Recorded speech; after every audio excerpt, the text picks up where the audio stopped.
Okay, well, we've covered most things here. I'm looking through the questions you sent me. There's one neologism here, mindfunfulness. What is mindfunfulness? You sent me that. I was curious. Yes, I did. And I'm happy that you asked me from it, because that will also, I'm now doing my, I have a YouTube channel which is called Mindfunfulness, and I will soon have a web page which will be called mindfunfulness.com and so on. So what is mindfunfulness?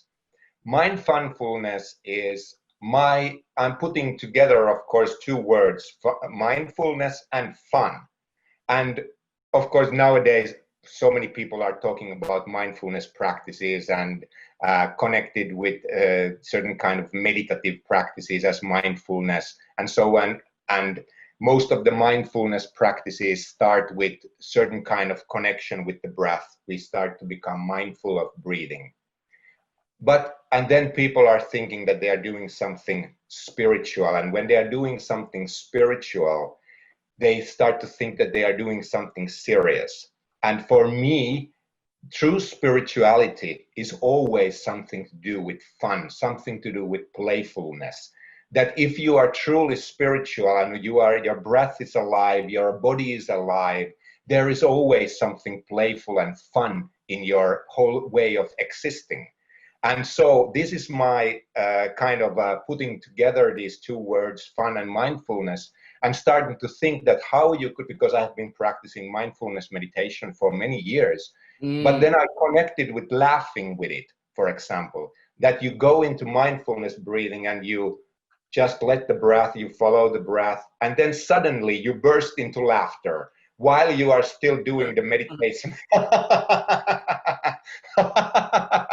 And you laugh for some minutes, then you go back to your mindfulness meditation, and then you start to laugh again and you go back to your mindfulness meditation. And how you could start to think that this they become intertwined, the laughing and the mindfulness meditation. And is it possible that this awareness that you are being aware of your breath, this consciousness, could it be that the quality of that consciousness, the quality of that awareness would start to change? It would start to become certain kind of laughing awareness. And then you wouldn't be anymore being aware of the breath and following the breath in this kind of serious awareness, but it would become kind of a playful act of like that your conscious would be totally different when it is following the breath and it's in accordance with the breath when you are doing the laughing with it. And the laughing itself is, of course, one way of breathing. It's one of the greatest breathing pattern. It's an interesting breathing pattern. It's one of the greatest ways to practice your diaphragm is laughing. Yeah, releasing the diaphragm. I always find the breathing patterns of eroticism and laughter, grief, these things all have quite specific breathing patterns that are nothing.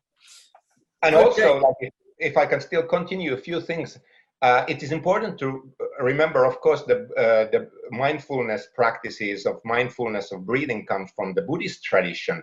And in the Chinese and Japanese Zen tradition, there has always been these monks who have been laughing Buddhas.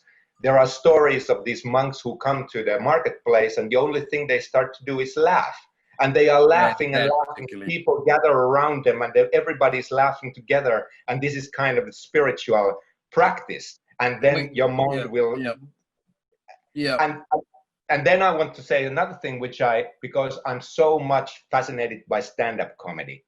Me too. So, go on. And I love the greatest comedians. I think they are truly deep thinkers as well.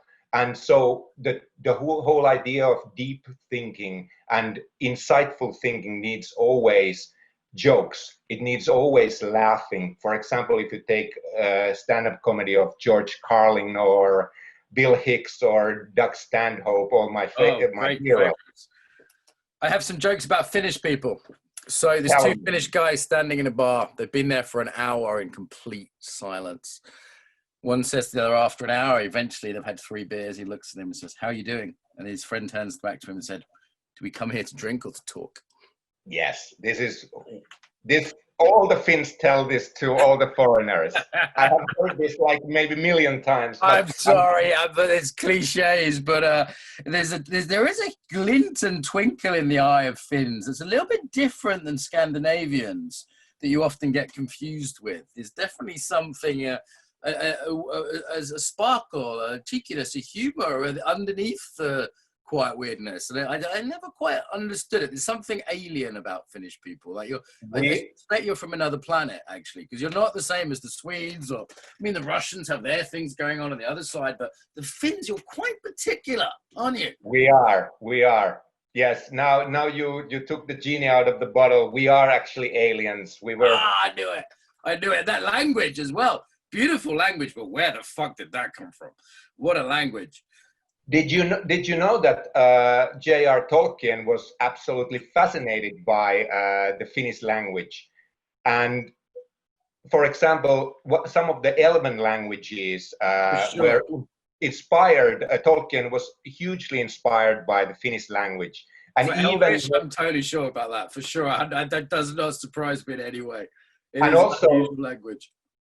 The magician Gandalf was very much inspired by Finnish mythology of Kalevala and their greatest hero Väinämöinen. Okay, and there is a magic quality to the Finnish. I don't quite understand what it is. There's a little bit of smile, fun, cheekiness, and a little bit of magic, and a lot of darkness too. Apparently, You have the most death metal bands per 1,000 people of the population. That's true. There's the darkness, and there's a few things going on. I don't pretend to understand it, but I do like it. Okay, so Kitos, let me say thank you, appreciative. Where do people find you online? Where do people go to check out your stuff here? Where's a good place to go? Well, as I said, just maybe in a week, I don't know when this will come online. A month at least a month, yeah. Okay, so very soon I will be online my new webpage called www. How many doubles you asked? The 3 W's. Why not? Three is good. Yeah, mindfunfulness.com will be my website, and then if you can find my Instagram is Mindfunfulness. I haven't been very active there, but maybe I should start. And then you should go to my YouTube channel. Mindfunfulness is the name of the YouTube channel. And then if you check in YouTube, for example, Petri Berndtson, my name, you will find, I think there is now 4 before this, like an hour-long interviews about philosophy of breathing. Okay, well, there's definitely a few ways to check you out. I just added you on Instagram there, so we're it looks like we're Instagram friends now. This has been really fun. I'm a bit wiped out. I will show also this. This is the book that I was talking about. What's it called? Atmospheres of Breathing. So this is the first, 2018 came from SUNY Press. It's the first anthology ever to be published on philosophy of breathing. And then if somebody wants to read my PhD, you can get it for free, the PDF version, if you type Google phenomenological ontology of breathing. It's the first thing that comes, and check it out. You are better at promoting yourself than most Finnish people, any Finnish person I've ever met, actually. Did you live in America or something? Like, how did you learn this skill?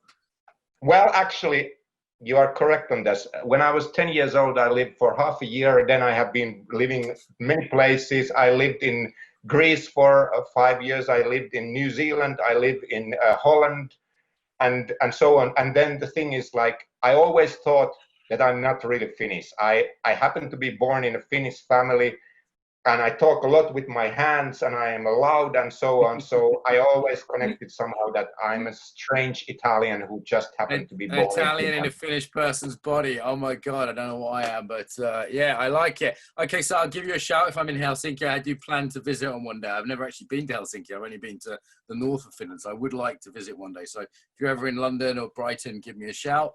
We'll give you an invite to the Embodiment Conference if you want to share your stuff there, because I think it's very cool. I've enjoyed very much talking to a philosopher. It's not every day for me, and I did have a side interest in that back in the day. So it's nice to talk to a philosopher.